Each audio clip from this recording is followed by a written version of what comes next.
Hi, I'm Dr. Lindsay Nelson. I am bringing you part two of our immune series. Last week we talked a lot about things that we do in our daily lives that can affect our immune system, that can burden it, stress, lack of sleep, things that we can do to help boost our immune system, exercise, eating a healthy diet, all of that type of stuff.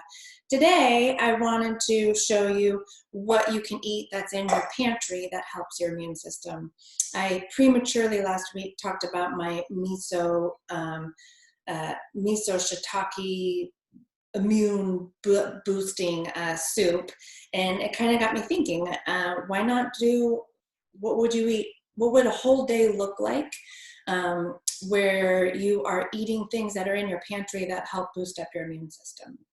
So I thought first, what would you do when you wake up? Well, I would take some warm water and I would squeeze a full lemon in it because of the vitamin C. Vitamin C is great for our immune system. It's a powerful antioxidant. During times of viruses, immune suppression, that type of things, we want to get at least 3 to 5,000 milligrams of vitamin C. That's difficult to do, and I think that when you are taking in a tablet form, it can lead to a lot more stomach upset. So getting it through your food is actually much better. One lemon is about 31 grams of vitamin C. Squeeze it in. Make sure you put the pulp in. Pulp has pectin. Pectin is a soluble fiber. It's really good for our GI. It helps kind of get our GI going, kind of get it warmed up. Remember that our gastrointestinal system, we talked about this last week, is it's what helps builds our immune system. So making sure our GI is healthy.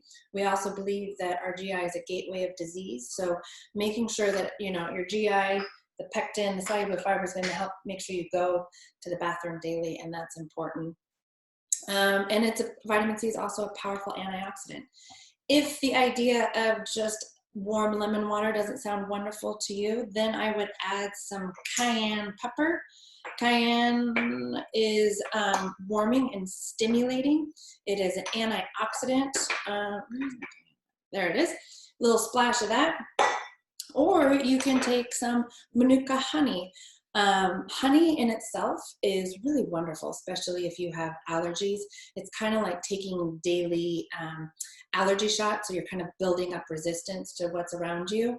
I like Manuka honey though. It's not as sweet as regular honey. It is really a wonderful antiviral, antimicrobial. It has methyl glyoxal, which is why they seem to find that it helps fight bacteria and whatnot. So I try to add that as much as I can. So that's how I would start my day, with a little warm lemon water with maybe some other things to spice it up. Then go outside, get some natural vitamin D, exercise during times of immune suppression, especially viral, especially if it's going into the lungs. We need more oxygen. So go outside, get some fresh air, get some oxygen. It's good for meditating. It's good for kind of getting centered and grounded, which we know not stressing helps our immune system. Stressing out decreases our immune system, our ability to fight off viruses and bacteria. And then when you get back, I would make my daily smoothie. It doesn't look pretty. I made it earlier for my first lecture, and it doesn't look great, I know. But what it has in it is carrot, ginger, and turmeric juice. We know that vitamin A is great for our immune system, especially when we're fighting off viruses. You need about 5 to 10,000 IUs of vitamin A. One carrot gives that to you. So I like this. Sometimes I just put a whole carrot in as well. Turmeric deserves all of its hype. It is a mast cell stabilizer, which means when your mast cells are kind of our first line of defense for our immune system, and they release histamine. Histamine then starts this pro-inflammatory cycle, which is great. If you have a cut, you need that pro-inflammatory to come and clean up that cut. But especially with COVID-19, what we're worried about is this cytokine storm, which is an overreactive cytokines are being overreactive and they are pro-inflammatory. So we kind of want to help stop that inflammatory cycle. Turmeric is great. The active constituent in is curcumin. It is hard to get enough just by your diet. 400 to 600 milligrams 3 times a day is if I was going to be using it as a supplement for patients. 1 teaspoon is about 200 milligrams. So I put about 8 ounces of this in my smoothie, but then I also followed up, if I can't get fresh turmeric in the store, which is not always easy, sometimes you can order online, I'll put a few teaspoons of this in my smoothie as well. Then I put kale, which has sulforaphane, sounds difficult to say, which is antiviral. It is found in a lot of your dark green leafy vegetables, bok choy, Brussels sprouts, cabbage, what else did I say? Did I say Brussels sprouts? I think so. It is a super antioxidant, and it has been shown to have a lot of antiviral properties. So I put this in my smoothie, and I mean, now it's been flattened out because I did this hours ago, but you know, I fill it up to the top, and then I put frozen mango in there. That's what the orange is. Those have polyphenols. Mangiferin is the active constituent. It is shown to be a super antioxidant. It is sweet. There is a lot of sugar, so I don't do too much. And then I just throw ginger in. I don't really bother grating it or cutting it up. Ginger is an anti-inflammatory. It has actually been shown to have anti-COVID-19 activity. You know, this is a new virus. We don't fully understand it. Most of the things, if I tell you that it has anti-COVID activity in this lecture, they've been observational. There hasn't been a lot of studies to it. But ginger, we do know that ginger is antiviral, so another good reason, since Corona is a virus.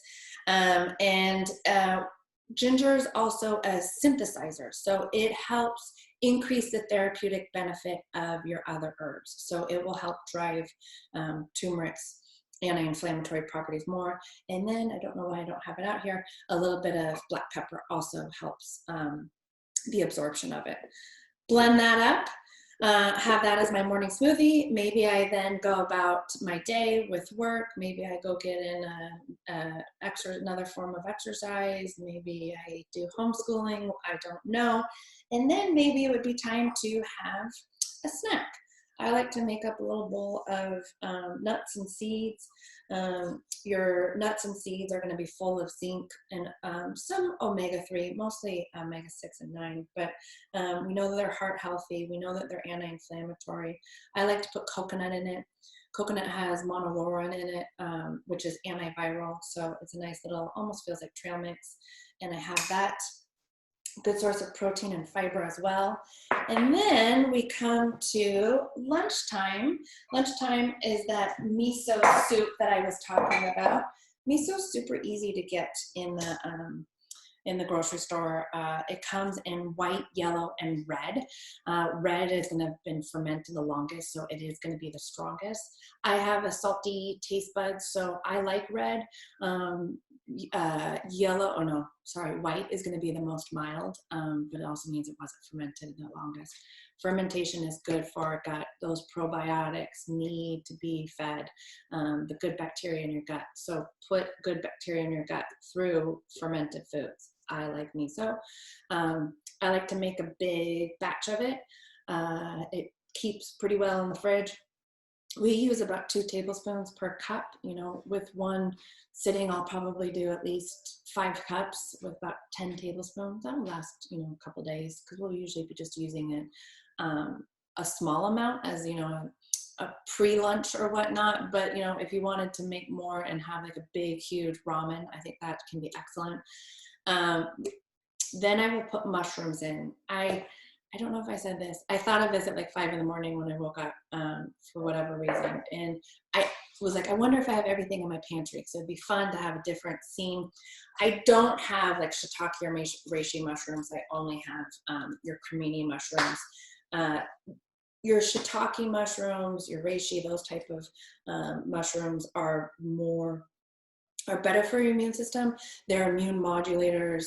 They're known to be antiviral. A lot of vitamin D are in them. I like to buy them at Asian markets dehydrated, just because I can get more bang for my buck. And it takes 20 to 30 minutes once you've just submerged the mushrooms in water, and they'll plump back up. So to make my miso, I will use a little bit of coconut oil. Again, coconut oil we know is antiviral. And I will put in some garlic. Garlic is one of the few things that we have found to have antiviral activity, but especially for COVID-19, decreasing the activity and decreasing the ability for the virus to multiply. Or to penetrate the membrane, sorry. So I put quite a few cloves of garlic and a little bit of coconut oil, maybe some shallots as well. And then kind of depending on where I want to go, we use a lot of tofu in this house, a lot of vegetarians in here. So I like to fry up a little bit of tofu. You don't have to. You can use salmon. You can not use anything. Adding an egg, a poached egg is really good. Eggs are a good source of vitamin D and zinc. Zinc actually blocks the virus from attaching on the membranes or multiplying on the membranes. So that would be a good thing to add to your miso. We love to add, and you're going to be doing this on simmer because you don't want to kill all the bacteria that's in your miso. We will add super greens to our soup. It's like the last 5 minutes of it simmering. I don't like it to wilt too much. You know, again, all your dark leafy greens are not, are going to be packed full of antioxidants and vitamins, including A and C.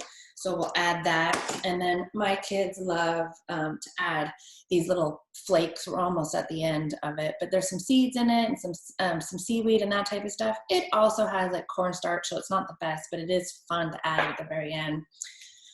My kids love soy sauce. Soy sauce is not good for you.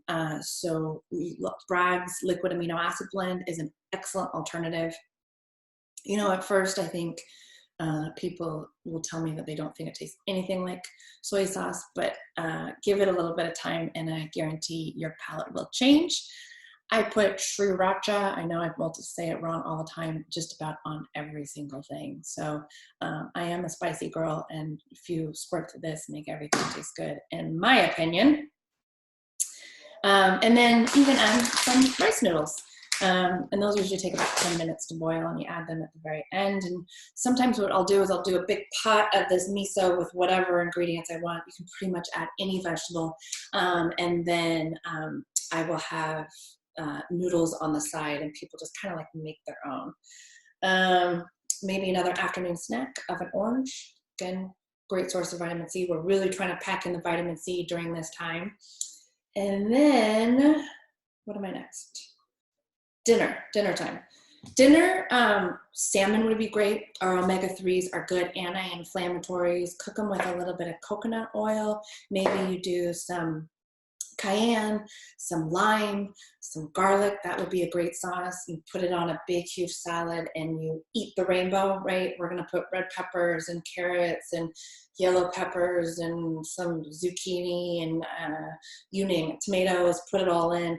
But what my family loves, and they do all the time, what we do all the time is we have our own version of the whole bowl sauce. And I will usually make a big batch. We're running low, so I'll have to make some new ones. But whole bowl sauce is great because it has garbanzo beans, which is going to have that zinc, and it's going to have a whole bunch of heating herbs. So it has mustard seed, it has cayenne, it has cumin, it has, I did that already, turmeric, it has curry, it has garlic salt, onion salt, you put actual cloves of garlic, olive oil, nutritional yeast. Nutritional yeast is antioxidant, full of B vitamins, prevents oxidative damage. And you put all this in as a blender, and There's no cooking, no nothing involved. It takes seconds. The kids love it on anything and everything. We usually will make it with maybe some brown rice or quinoa blend and some black beans. I'll put it on salmon. I mean, sometimes I use it as a dip for vegetables. And then, oh, I forgot my afternoon. I wanted to do an afternoon tea, stress reliever tea. We know that stress compromises our immune system, so getting a nice stress tea. This one's pretty mild, just has a chamomile and lemon balm, spearmint, which are all great. But licorice, if you can get a licorice tea, is even better. It's a great adaptogen, and it has an immense amount of antiviral properties. And so a licorice tea is good for de-stressing and improving your immune system. I like to add green tea. You know, the EGCG are great antioxidants, wonderful for your immune system. And then nettle leaf is one of the few things that they have found to be shown to have anti-COVID activity, and also prevent them from multiplying, I believe. Remember the anti-COVID activity. Another good stress teas would be like holy basil, ashwagandha. Those are all good immune modulators. A lot of what we know for improving our immune system, or what I say immune modulators, are adaptogens. Ones that have also like antiviral activities come a lot from Chinese medicine and Ayurvedic medicine. So they're going to be maybe in a different section of your grocery store that you're used to, but easy to actually cook with and kind of fun to experiment with. What else? Good things to add to that would be the Manuka honey and maybe a lemon as well. You know, for me, a lot of these in a tea form have a lot of tannins in it, and not generally my favorite, even though I can drink black coffee, no problem. So I'll put maybe a couple drops of stevia if I want. And then for dessert, resveratrol, which you find in red wine, is great for, has actually been shown to have anti-COVID activity. And then some dark chocolate. You know, I say, you know, you probably want to shoot for 72%, but dark chocolate is good because it has zinc and magnesium, all which help prevent viruses from multiplying on the mucous membranes, and they strengthen our antibody response. Did I get it all? I'm trying to get it in as fast as I can. I think I got it all. So this is what an immune building day would look like. Next week, I'm going to talk a little bit more about actual supplements that you can take that are antiviral, immune supporting, anti-inflammatory, that type of thing. If you have any questions in the meantime, please email me at drlindsey.snelson@gmail.com, drlindseySnelson@gmail.com. I will also be posting this to my website, drlindseySnelson.com. And I will try to, from the webinar earlier, the live webinar, people asked me how to make the yum sauce or the whole bowl sauce. So I will try to put that onto my website. And if you would like to join me live next week, please email me and I'll send you a link. I will also send out a reminder, and on that reminder, we'll have the Zoom link. Everyone stay healthy, be well, live well. Thanks.